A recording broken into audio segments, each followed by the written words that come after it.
এক দূর গ্রামের নাম সবুজপুর। সেই গ্রামে বাস করতেন একজন সহজ সরল কৃষক। তার ছিল অগাধ বিশ্বাস মহান আল্লাহর উপর। গ্রামের সবুজ ফসলের ক্ষেত। একসময় গ্রামের বুকে নেমে এলো ভয়ঙ্কর খরা। সূর্যের তাপে মাটি ফেটে চৌচির। ক্ষেতের ফসল শুকিয়ে যাচ্ছিল। গ্রামবাসীরা হতাশ, আবদুল্লার পরিবারও চিন্তিত। কিন্তু তার বিশ্বাস অচল। প্রতিদিন ভোরে উঠে তিনি প্রার্থনা করেন, আল্লাহর কাছে বৃষ্টির জন্য কাতর আবেদন জানান।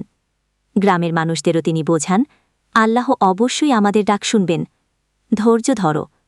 দিন যেতে থাকে, কিন্তু বৃষ্টি আসে না। মানুষের হতাশা আরও বাড়তে থাকে। এক রাতে আকাশ কালো মেঘে ঢেকে যায়। ঠান্ডা বাতাস বইতে শুরু করে। গ্রামবাসীরা অবাক হয়ে আকাশের দিকে তাকায়। কিছুক্ষণের মধ্যেই শুরু হয় মুষলধারে বৃষ্টি। গ্রামের সবাই আনন্দে চিৎকার করে ওঠে। আবদুল্লাও সেজদায় লুটিয়ে পড়ে, মহান আল্লাহর প্রতি কৃতজ্ঞতা জানায়। গ্রামের মানুষ বুঝতে পারে, আল্লাহর বিশ্বাস আর ধৈর্য রাখলে আল্লাহ অবশ্যই তাদের সাহায্য